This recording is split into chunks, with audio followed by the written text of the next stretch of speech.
اس آیت کے اندر 13واں حکم منقول ہے، اور آیت نمبر 22 سے لے کر یہاں آیت نمبر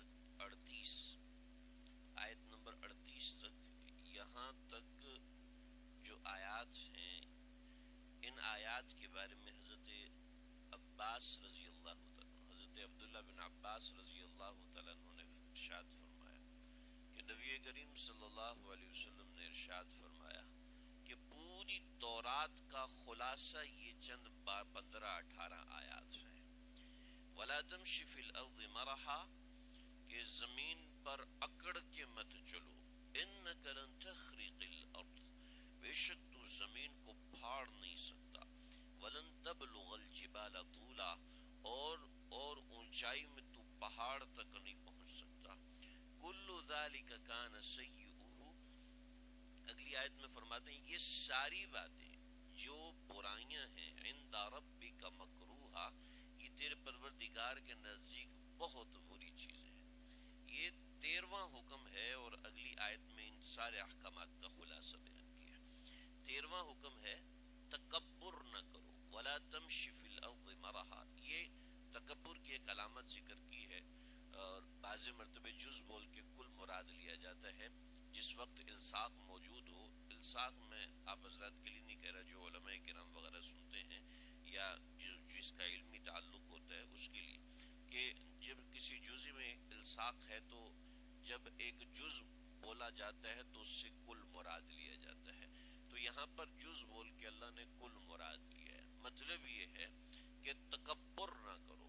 نبی کریم صلی اللہ علیہ وسلم کا ارشاد ہے، آپ صلی اللہ علیہ وسلم نے فرمایا جس شخص کے دل میں تکبر ہے، جس شخص کے دل میں تکبر ہے، نہیں، جس شخص کے دل میں رائی کے دانے کے برابر تکبر نہیں، رائی کے دانے یعنی تھوڑا سا بھی تکبر ہے، تو لم يدخل الجنہ، وہ جنت میں نہیں جا سکتا، اور ولم یجد ریحہا، وہ جنت کی خوشبو بھی نہیں پا سکتا۔ جس کے دل میں تکبر ہوتا ہے، تکبر اتنی بڑی برائی ہے، اتنی بڑی برائی ہے کہ کائنات میں اگر پہلی معصیت ہے نا، کائنات میں اگر پہلی معصیت ہے تو وہ پہلی معصیت تکبر ہے۔ ابا واستکبر وکان من الکافرین، شیطان نے سجدہ کرنے سے انکار کیا۔ کیوں انکار کیا؟ اس لیے کہ واستکبر، کہ وہ متکبر تھا، کہ شیطان عارف بھی تھا، اللہ کو پہچانتا تھا۔ اللہ کی معرفت معمولی چیز نہیں، بہت بڑی چیز ہے۔ اگر صرف اللہ کی معرفت ہی کو بیان کیا جائے تو صرف سمجھانے میں ہی 20-25 منٹ گزر جائیں گے کہ معرفت ہوتی کیا ہے۔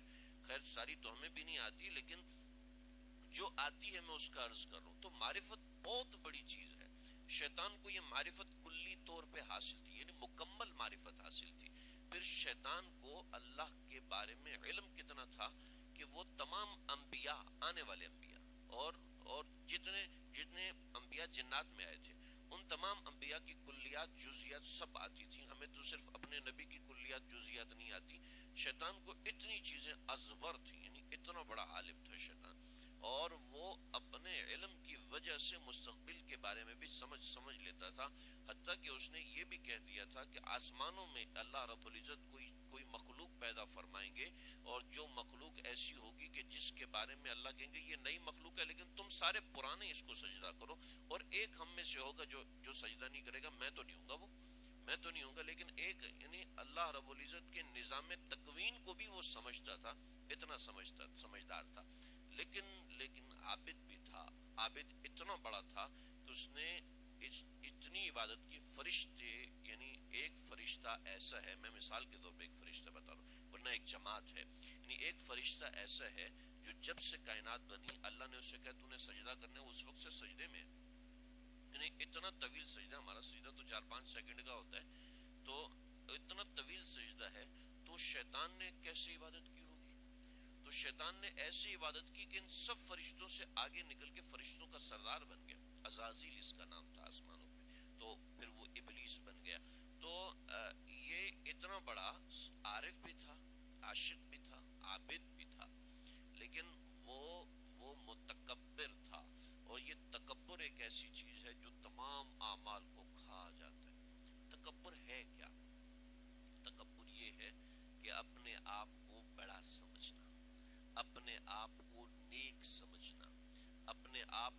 کچھ سمجھنا. یہ میں خلاصہ عرض کر رہا ہوں، ورنہ چند علامات اللہ کے نبی نے ارشاد فرمائی ہیں.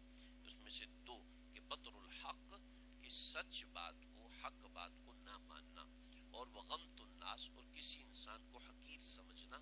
یہ تکبر کی دو علامتیں ذکر فرمائی. بطر الحق، سچ بات کو، حق بات کو تسلیم نہ کرنا. وغمت الناس یا تغمیت الناس، کہ کسی انسان کو اپنے سے زیادہ حقیر سمجھنا.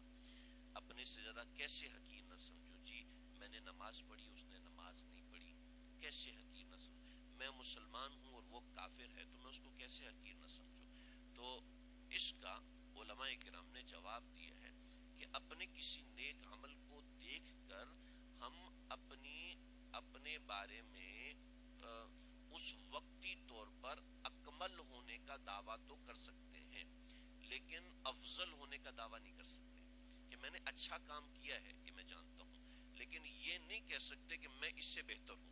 اچھا کام کرنا میری ذمہ داری، میرے ذمہ فرض ہے نماز پڑھنا، تو میں اپنے آپ کو اکمل تو کہہ سکتا ہوں، میں اپنے آپ کو، اپنے اس کام کو بہتر تو کہہ سکتا ہوں، لیکن اپنے آپ کو افضل نہیں کہہ سکتا.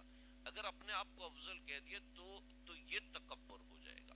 لہٰذا یہ سمجھ لیں، کسی نے علم پڑھا ہوا ہے، کسی نے، کوئی حافظ قرآن ہے، کوئی عالم دین ہے، تو وہ اپنے علم کو اکمل تو کہہ سکتا ہے کہ میرا علم اس سے زیادہ ہے، میرا علم اس سے کامل ہے، میرا قرآن اس سے کامل ہے، لیکن وہ اکمل تو کہہ سکتا ہے، افضل نہیں کہہ سکتا. استاد اپنے آپ کو اکمل تو کہہ سکتا ہے، لیکن افضل نہیں کہہ سکتا کہ میں اپنے شاگردوں سے کامل ہوں، لیکن میں اپنے شاگردوں سے افضل نہیں ہوں. افضل تو اللہ کے نزدیک جو ہوتا ہے وہ ہوتا ہے.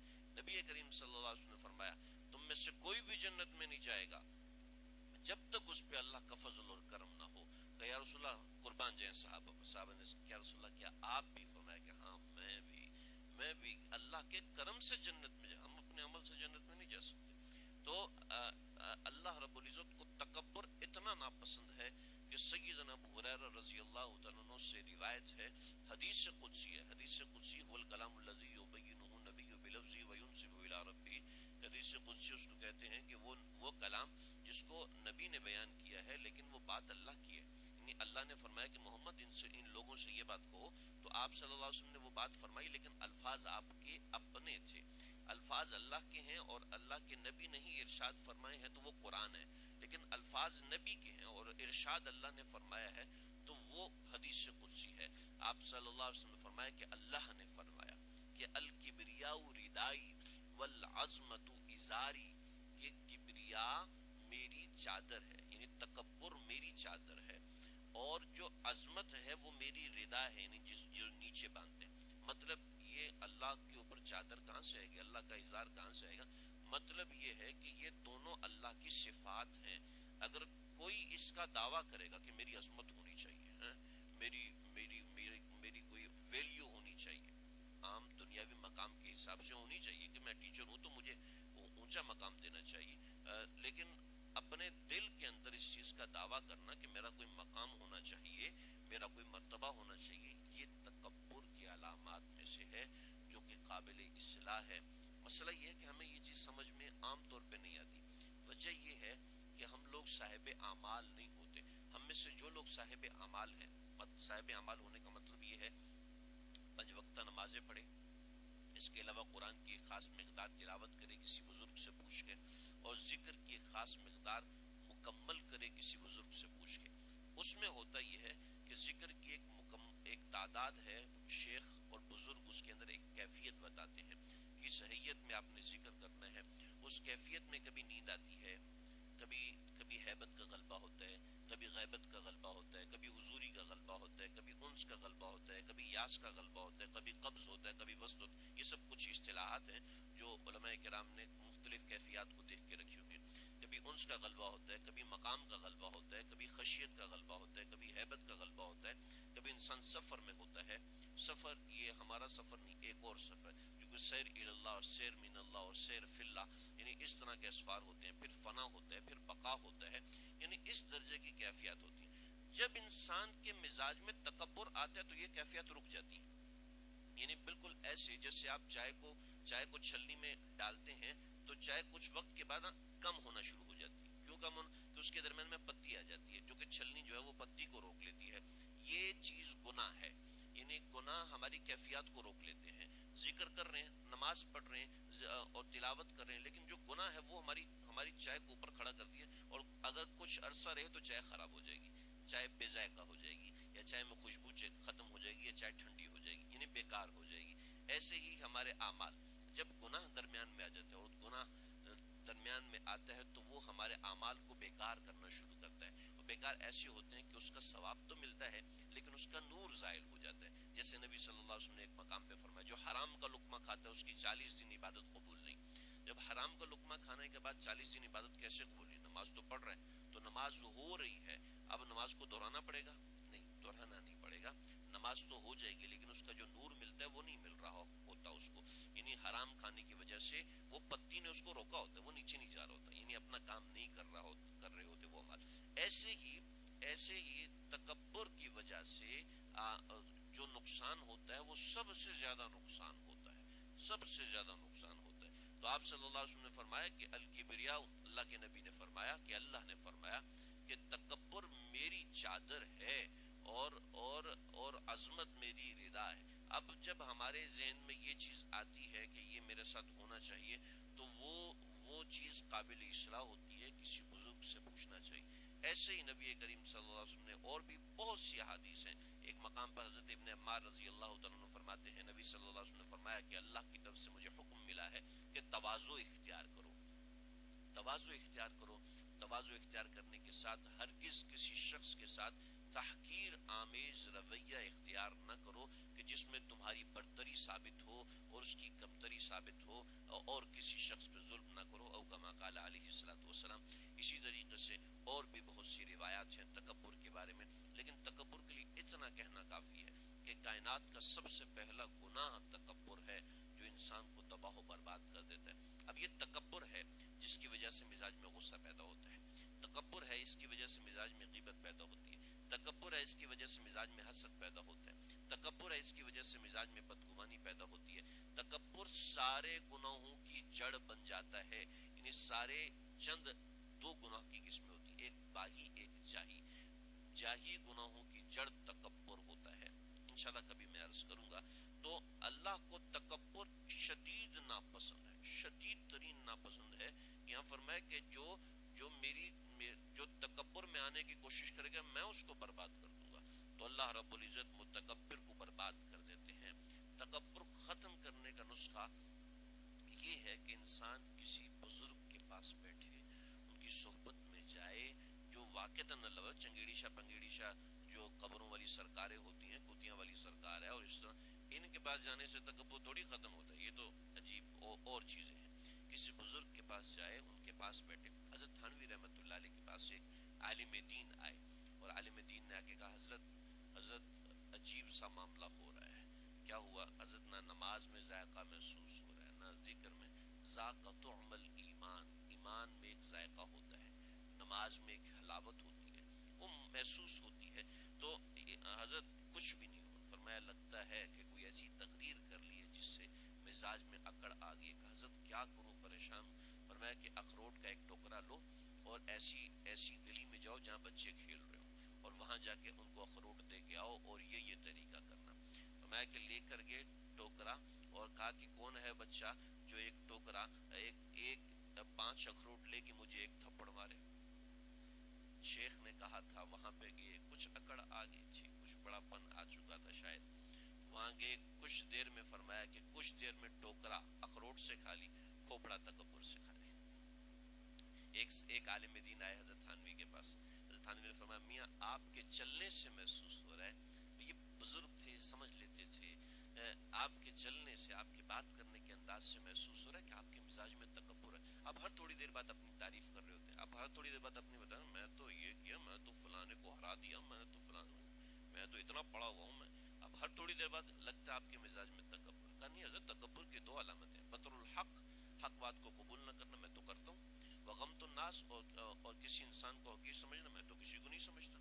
میں ٹھیک ہے، آپ کچھ دن خانقاہ میں جھاڑو لگائیں گے. کہا جی حضرت بالکل لگائیں گے. کچھ دن تک جھاڑو لگایا رات کے وقت، پھر دن میں جھاڑو لگانا شروع کر دیا. آہستہ آہستہ وہ شرم تھی وہ ختم ہو گئی. پھر حضرت تھانوی نے فرمایا جی نماز کے بعد آپ وضو خانہ صاف کریں گے؟ کہ حضرت میں دونوں کام کروں گا، جھاڑو بھی لگاؤں گا مسجد میں، مدرسے میں جھاڑو لگاؤں گا، خانقاہ میں بھی جھاڑو لگاؤں گا، اور میں یہاں کے وضو خانے بھی صاف کروں گا۔ اور میں نہیں، اب آپ مشہور ہو گئے ہیں، ماشاءاللہ جھاڑو لگاتا ہے، کتنا اچھا آدمی ہے، ماشاءاللہ یہ دیواریں صاف کرتا ہے، ماشاءاللہ چھت بھی صاف کر رہا ہے، اس کو کام تھوڑا سا ملا تھا۔ اب آپ مشہور ہو گئے، اب آپ وضو خانہ صاف کریں گے۔ اب نفس پہ زد پڑی، زد پڑنے کے بعد آئے حضرت تھانے کے پاس، حضرت میرے مزاج میں تکبر ہے، محسوس ہو گیا ہے، اندر تاریکی محسوس ہو رہی ہے۔ تو ہم جسے تکبر سمجھ رہے ہوتے ہیں، عام طور پہ وہ تکبر نہیں ہوتا، وہ کچھ اور چیز ہوتی ہے۔ تو ایسے ہے وَلَا تَمْشِ فِي الْأَرْضِ مَرَحًا، اللہ نے ایک جز بولا ہے اور طریقہ بتایا کہ غیر المغضوب علیہم ولا الضالین، صراط الذین انعمت علیہم غیر المغضوب علیہم، یہ سیدھا راستہ وہ ہے جو انعمت علیہم کے اندر لوگ شامل ہیں، یعنی وہ لوگ ہیں کہ جو اللہ والے ہیں، جو بزرگان دین ہیں، جو سچے بزرگ، جو اس لیے بیٹھے ہیں جس سے تاکہ لوگوں کی اصلاح نفس کر سکیں، تاکہ لوگوں کے اندر سے رذائل صاف کر سکیں، یعنی پیسوں کے لیے جو بیٹھے ہوتے ہیں ان کی بات۔ انک لن تخرق الارض، تکبر کرنے والے کو کچھ حاصل نہیں ہوتا۔ اللہ نے اس کی ایک مثال دی، تو کتنا بھی زور سے پاؤں مار زمین کو نہیں پھاڑ سکتا، اور ولن تبلغ الجبال طولا، اور تو اکڑ جتنا مرضی اکڑ، تو پہاڑ جتنا اوپر اٹھ نہیں سکتا۔ نبی کریم صلی اللہ علیہ وسلم نے ارشاد فرمایا کہ متکبر لوگ جب قیامت کے دن میدان حشر میں آئیں گے تو لوگ اپنے اونچے قدوں میں ہوں گے، یعنی کہ لوگ 35 ہاتھ ایک آدمی کی اونچائی ہوگی، لیکن یہ چونٹیوں کی مثل ہوں گے، اور لوگ ان کو رونتے جائیں گے، ذلت اور خواری ان کے سر پر ہوگی۔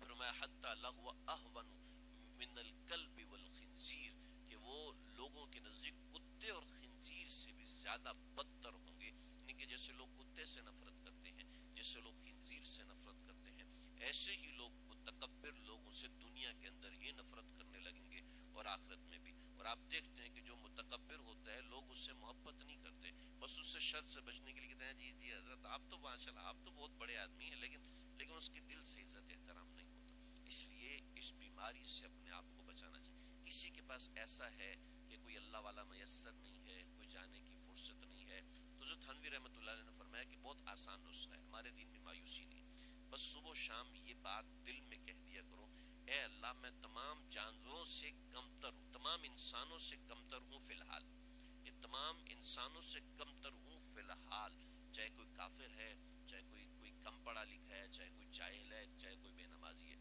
کیوں؟ ہو سکتا ہے وہ توبہ کر کے مجھ سے اوپر ہو جائے، اور ایسا نہ ہو کہ میرا خاتمہ خراب ہو جائے، تو میں فی الحال ان سے کمتر ہوں، اور تمام جانوروں سے کمتر ہوں فی المال، آخرت کے اعتبار سے، کہ ہو سکتا ہے کہ قیامت کے دن پتہ نہیں میرا کیا حال ہوگا، جانور تو مٹی ہو کے ختم ہو جائیں گے۔